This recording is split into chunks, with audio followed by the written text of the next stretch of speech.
Good morning, everyone. It's been such a long time before I have taken you guys on a walk with me. So this morning, well, mostly because it's been a long time since I've been on a morning walk, I have subscribed to the gym, which is better in the winter, I feel, since it gets so cold and it's hard to take walks and be comfortable, right? With your coat and the chill. Anyway, but this morning, hold on, I have to cross the street.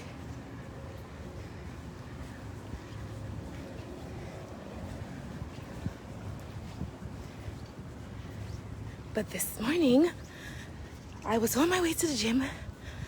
I actually got to the gym, but then I had to run back home to do something.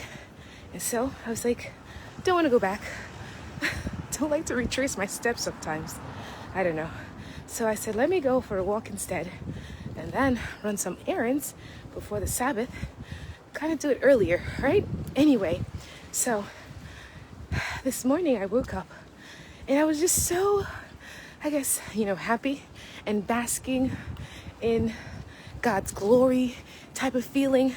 When you're grateful for everything. And then as I walked to the gym, I was thinking, and then I have my word for today for you guys. So, preparing your mind to accept everything during the day, everything that happens, good or bad. It's not easy, but sometimes thinking about a certain scenario, what might happen that might be negative, and thinking about how you could plan through it if you were in that situation and what you could do, what you would do to get out of it, right?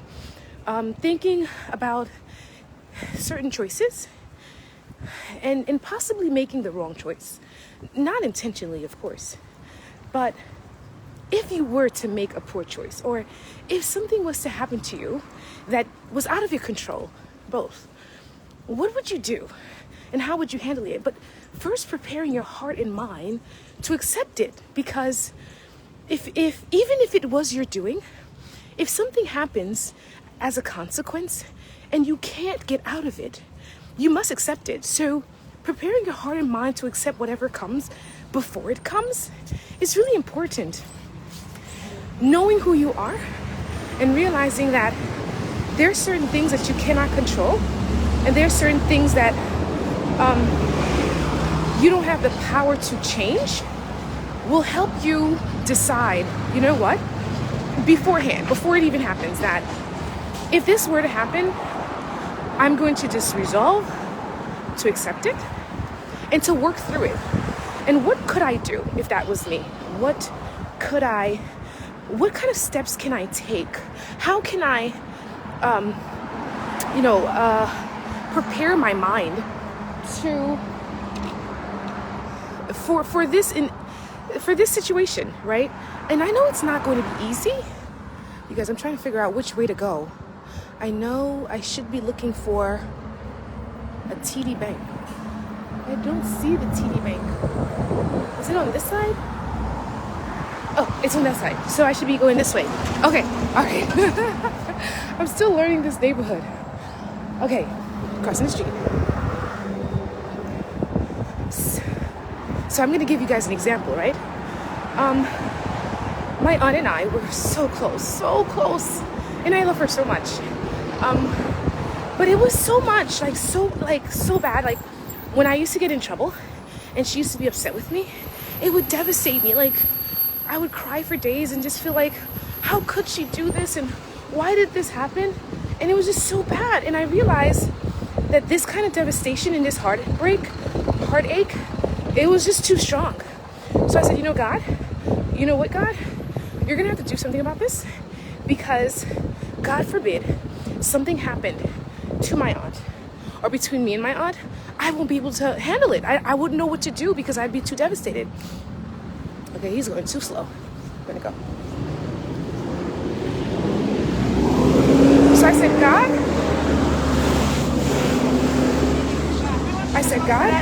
you have to find a way to detach my heart from her, so that if something happens, I'll be ready. And that's exactly what happened.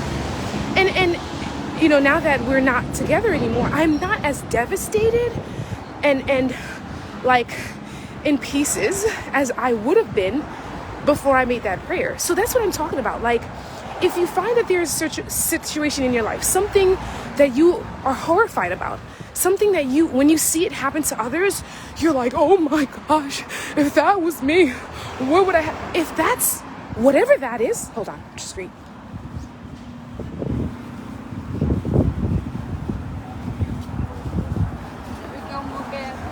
Whatever that thing is, you need to start praying about that, because you know who else heard what you said?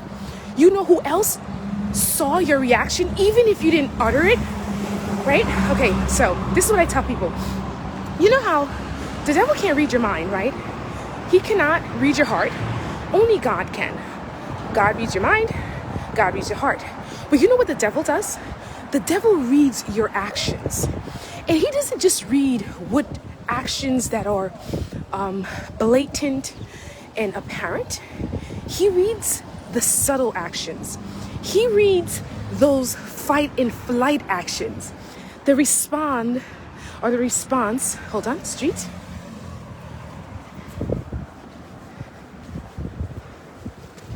He reads the response of your heartbeat. He reads the dilation of your eyes. He reads the sweating of your palms. He reads the jumbling of your thoughts, right? So he senses when you're out of sorts, right? So for example, a girl passes by and you like her. You don't say anything. It's in your thoughts. Never uttered a word. But your eyes dilate. Your heart starts beating funny, right? Or faster. And you start sweating. And then you start thinking, oh my gosh, how do I approach her? What do I do? What if she doesn't like me? All of this. So he sees that and he's like, well, that's your type, is it? Right? Or he sees someone said something to you and you didn't respond, but you were angry inside and you clenched your teeth and you narrowed your eyes, right?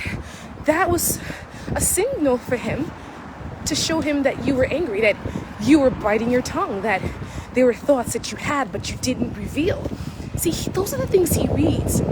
So when you have the things that are in your life that you feel might be unbearable or temptations for you, hold on, there's so many streets.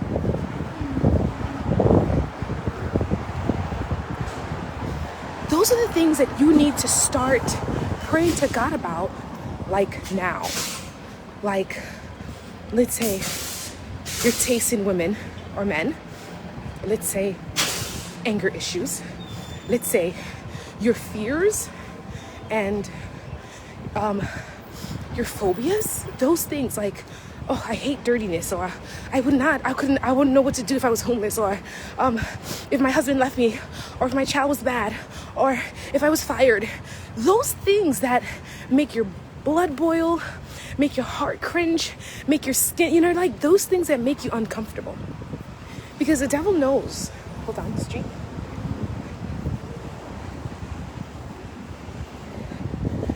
The devil can't read your heart, but he senses how you feel. And so those are the very things that he's going to put in your way. Another story. So my aunt, a great nurse, wonderful nurse. And I remember, I knew my aunt since I was 5, and I started living with her when I was 8. And I remember vividly when my aunt would come home from the hospital and say, because she used to work on the oncology floor and she saw so many people in pain, she would say, oh my gosh, these people are suffering so much. I don't know what I would do if I was in so much pain. I don't think I'd be able to handle it. Oh God, don't give me pain. So those were her words. And you know what happened? The very thing that she didn't want is what happened to her. Flashing lights, hold on.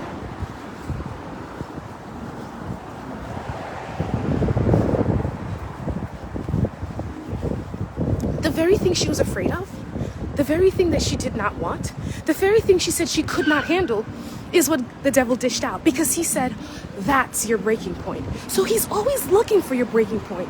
So I'm saying all this to say, children of God, or whoever you are who's listening, if there is a scenario, if there's a problem, if there's a thing in your life that you feel that you could not handle, ponder upon it. Sit down in your meditation hour and ask yourself, if I was in this situation, what would I do? Listen, there's nothing on this earth that a human being cannot handle. There is nothing that you, hold on, street.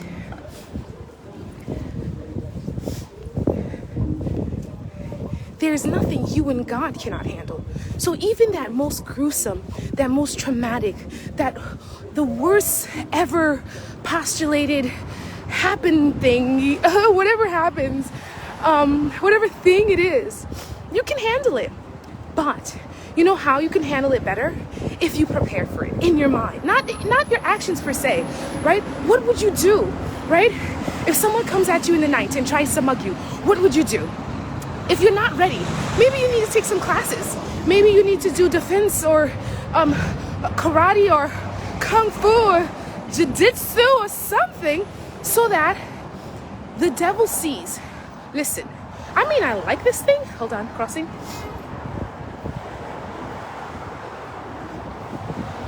I may not like this thing and I may not want it. But if it happens, it's not going to break me.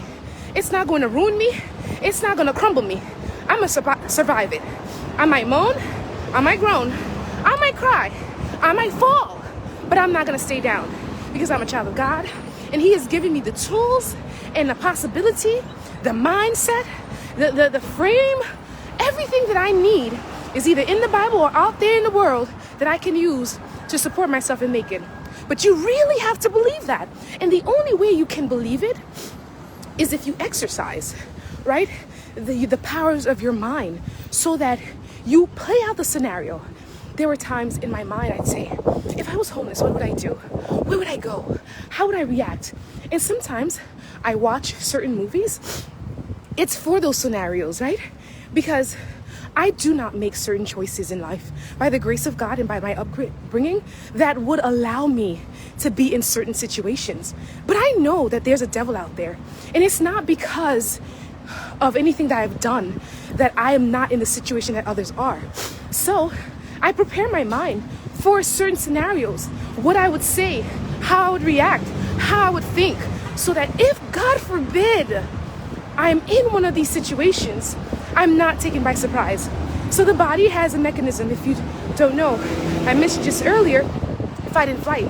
And you know in the movies, when you see someone who a car is coming towards them and they freeze, well, the reason that happens is because the body and the mind has never been exposed to that situation before, so it does not know what to do. So it freezes because there's no action that is in place for it to react or the next step. It doesn't know what the next step is. But if that happens again, it will know what to do. So it's the same thing for us, right? Think of these scenarios, think of these situations, and ask God for the power, for the strength, for the ability, for the intelligence, for the wisdom to get yourself out. But prepare now before it happens. It's the same way in the end of the world. God says, you have to prepare, right? We're learning our lessons, we're reading our Bible, we're singing songs, we're preparing, and we're learning how to eat certain things and what is good for us, because there's a time where we're going to be in the mountains. We have to be ready. We don't want to be taken by surprise, right? The five virgins who had oil in their lamp, they were not taken by surprise because they had oil in their lamps. So even though they tarried too, they fell asleep too, but when they awoke, they were ready. So brethren, I want you to be ready for whatever God brings towards you, whatever the devil brings towards you, whatever God allows. And that way, you will not fall, falter, or even if you do, you'll have a way to get back up. So I want you to be blessed. I want you to be encouraged. I want you to be happy. And also, even though you're doing these exercises, don't dwell on them so much that they consume you, that you don't enjoy the great things that God is doing in your life now. Don't stay or remain in what if. yeah, the what if, right? But decide that, okay, if this happens, I'll do this. But in the moment, in the time now, I'm gonna enjoy what I have. Okay, guys, that was what I had for you this morning. It's getting a little chillier, so I'm gonna put this phone away. But I hope you have a beautiful day, enjoyable morning, afternoon, and evening, right into the Sabbath. And when it comes, you'll be able to embrace it and enjoy it and be rejuvenated by it. Love you all. Bye.